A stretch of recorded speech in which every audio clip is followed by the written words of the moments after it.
Yo!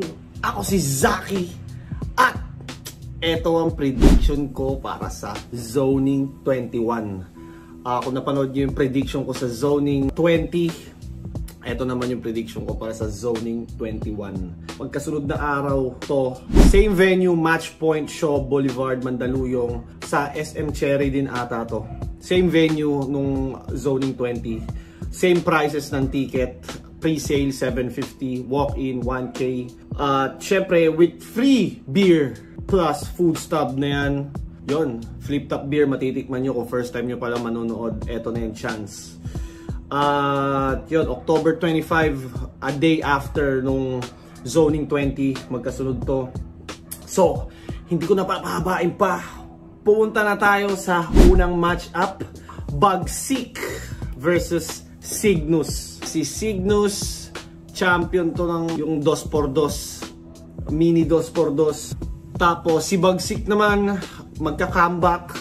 Galing sa 2 taon ata siyang nagpahinga sa battle, sa pagkakaalam ko. Tapos si Cygnus naman, active pa rin.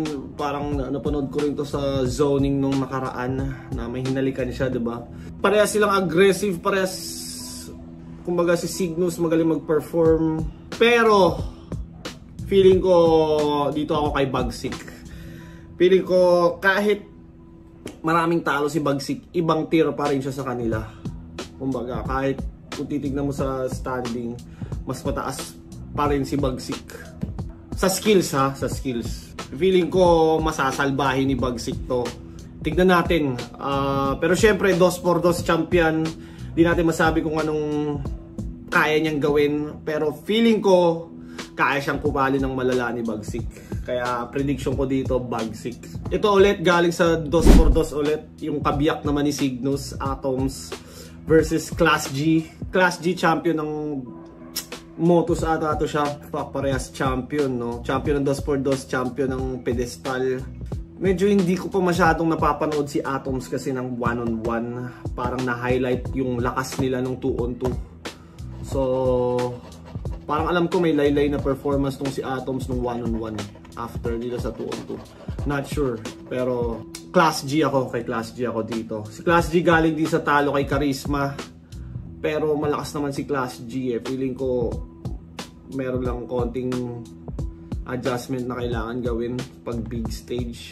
So Class G ako dito. Next matchup, Secreto versus K3U. Si K3U, matagal ko na ito napapanood. Sunugan Days, Rap Lines, matagal na tong MC. Pero ngayon lang siya nakapasok sa flip top. Si Secreto, alam ko napanood ko ata sa 1 minutes. Not sure. Pero dito, K3U ako. Mas technical, mas well-rounded. Parang mas ma-wordplay to si K3U. Napanood ko na si K3U, si Secreto hindi pa masyado. Pero tignan natin kung anong kaya nilang gawin. Pero feeling ko K3U. K3U ako. At the next match up, Aubrey versus Charisma. Si Charisma galing panalo kay Class G.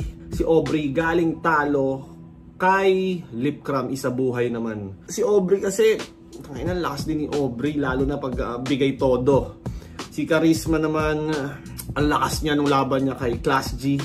At syempre, kumbaga, andun yung confidence at gigil niya dahil sa Mandaluyong ginaganap. At alam niyo naman, taga Mandaluyong si Charisma. So, nasa kanya yung pressure na mag-perform ng mas maganda dahil mga kalugar niya ang, siguro most likely, mas maraming kalugar niya ang manunood doon. At bilang nagre-represent parang Mandaluyong, ayaw mong matalo sa home court mo. So, Charisma ako dito. The next match up, Pamoso versus Blazer. Tang ina, parehas magagaling mag-multi, parehas magaling mag-perform. Shit! Ang hirap mamili. Damn, ang hirap mamili. Si Blazer may panalo na sa big stage. Kalaban niya si Freak ata, nag-choke. Pero alam ko ano to eh, maliit na venue. So, dati ko pa kasi napapanood si Blazer din sa FRBL pa lang nung tournament nila, Raffian at Manda. Tapos si Pamoso naman, napanood ko rin to sa Sunugan sa Kumu. Actually, ang ganda nga nung pagka-match talaga sa kanila ni Arik eh, no? Parang pareha silang nasa isang skill level. Alam mo yun?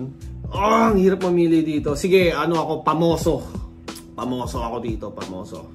Pure ano to, prediction lang. Hindi ko masabi how, pero feeling ko pamoso.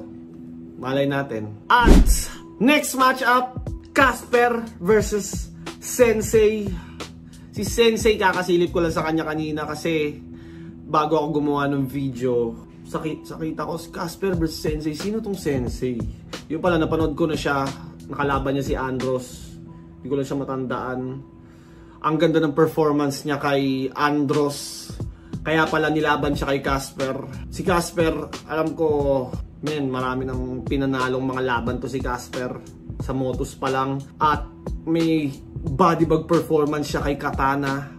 Na si Katana, alam nyo naman, nasa Isa Buhay Finals ngayon. Pero si Sensei, feeling ko tatapat naman to. Tatapat naman to, magaling mag-perform si Sensei. So, dito, pero tingin ko Casper mas leaning towards Casper ako. Feeling ko Casper to. At next match up, Jaws versus Dave Denver. Tangina, champion versus champion na naman. Dave Denver, champion ng FRBL. Tapos sumunod na taon or sumunod na 2 years ata, si Jaws naman ang nag-champion. Nasubaybayan ko yung FRBL 1-up tournament run ni Jaws. Napaka-solid ng performance. Akala ko nga si Kilua magcha-champion noon, pero si Jaws, napakalakas ni Jaws. At nakasabay ko rin tong lumaban sa PSP. Kasama ko to sa sa Cebu. Cebu ba yun or Davao? Basta yun, ang lakas din ni Jaws. Si Dave Denver naman, ang lakas ng recent performance niya.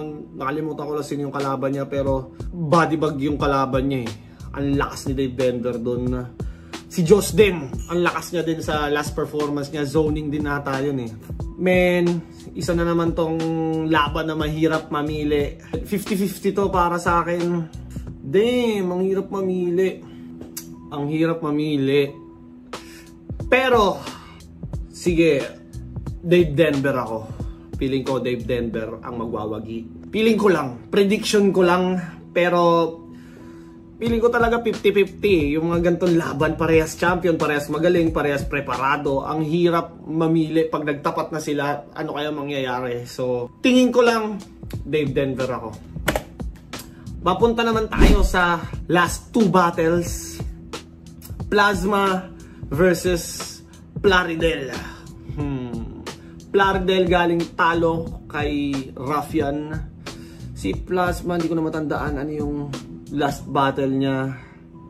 Shit, ang hirap na naman mamili. Pero kung pagbabasihan natin yung last performance nila, mas trip ko yung performance ni Plaridel sa big stage. Gubat yon. Ang ganda ng performance niya doon versus Ruffian.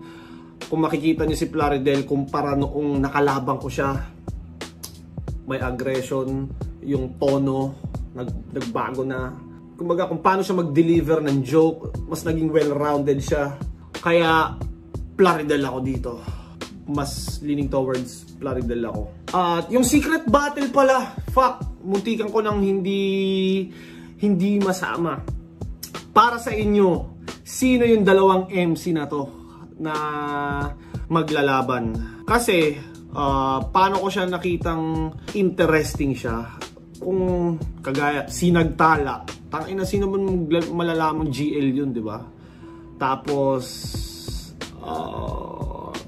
Freak Sanchez. Sino ba naman mag-aakalang si Tipsy Dion? So, yung mga secret battles na ganyan, feeling ko pwedeng may Old God na bumalik. Old God na bumalik, big names na bumatel, gustong tumesting, at hindi natin masabi. Feeling ko, baka si Sixth Threat. Posibleng si Sixth Threat to, baka si Sixth Threat. Tingin nyo, ang tagal nang wala ni Sixth Threat, baka pang warm up to bago mag-ahon. Sino pa ba?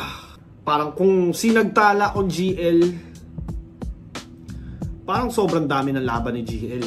Parang super battle rapper na si GL. Lumaban ng Sinagtala, MR, Ruffian, Husky. Pag lumaban pa siya dito, di ba? Parang tapos lalaban pa siya ng ahon, 6 na battle. super saiyan na talaga si GL noon kung siya pa rin to. So, pero kung siya to, bakit hindi nilagay na sinagtala? Diba? So, secret talaga siya. Sino kaya? Si Looney. Posible naman si Looney. Nasa hospital si Looney. Si Apex. Tingin nyo si Apex. Posibleng si Apex.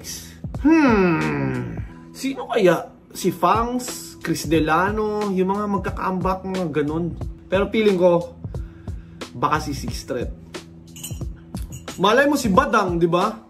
O kaya si Badang, no? Pinapunta siya doon para pagkakaltokan natin. Joke lang. Six Threat talaga prediction ko. Yon, sa Secret Battles, Six Threat ang tingin ko, baka si Six Threat. Or Shock Maestro, parang hindi muna Shock Maestro. Sino ba bang mga ibang Abra? Di kaya si Abra? Si Abra medyo tahimik sa social media, sa walang di ba? Malay mo. It's either Six Threat, Abra. Sino kaya? Abangan natin. Ako wala akong idea. Sa flip top ngayon dati, pag mga ganyan match up, pwede kang magtanong-tanong, pwede kang magpabulong, pwede kang pero ngayon wala na talagang info na lumalabas, wala akong malaman. Wala akong makuha na ng info. Mas maganda rin yon para surprise at talagang pumunta ako doon kasi yun yung gusto kong mapanood. At nasabi ko na yung Plasma versus Plaridel na switch. Zenlook versus Unico. Si Zenlook galing sa laban namin na either way na maraming nagsasabi na Zenlook dapat yun. At si Unico galing sa talo kay St. Ice na sobrang dikit pero maganda yung performance niya. Plus, galing siya sa panalo ngayon kay JD na maganda na naman performance niya. So yung unang performance niya kay sino ba to? St. Ice na kahit talo siya, maganda yung performance niya. Tapos sumunod pa doon, panalo na siya, maganda rin performance niya. Tapos JD yung kalaban niya na alam mo namang hindi birong kalaban. So napakalupit ng mga pinakita ni Unico ngayon. Tangina. Sige nga, Unico. Tingin ko, posibleng Unico. Malay natin, Unico. Baka Unico. Feeling ko lang. Baka Unico. Hindi ko rin masabi kung anong ipapakita ni Zenlook ngayon. Pero kung ipapakita ni Zenlook yung kagaya ng pinakita niyang performance sa akin, mas well-rounded, kumbaga umalis siya dun sa box na purong Tagalog lang. Gumamit na siya ng mga word na testosterone, diba? Parang may mga ganun na siyang word. Kung siguro mag-expand pa siya ng konti sa mga words, mas marami siyang bala at hindi siya magiging repetitive doon sa mga idioma niya na kadalasan niyang ginagamit. Siguro, mas malaki chance niya kay Unico. Pero, we'll see. Hindi natin alam. Yun nga yung gaya ng laging sabi ni Enigma, expect the unexpected. At sa mga gantong match-up dito, nanggagaling yung mga MCing magiging future idol din natin bilang mga tagahanga ng fans. So, yun. Dito nagtatapos ang prediction ko sa Zoning 21. Panigurado ako magagandang laban ang ipapakita ng mga to. At kung hindi pa kayo nakakabili ng ticket, alam nyo na, pre-sale 750, walk-in 1K. Masusulit ang ginastos nyo dyan. Sulit ang experience manood ng live. Kaya ano pang hinihintay nyo? Get your tickets now. At syempre, kita-kits doon. Pag nasagi kayo ng Zaki Moves Camera, alam nyo na, i-shoutout nyo ang Zaki Moves at mag-subscribe kayo sa aking channel. At shoutout Hikadelic, Crown Manila, Baby Jack Apparel, Floodway Hustlers. At hanggang sa muli, lagi niyong tatandaan, I love you all.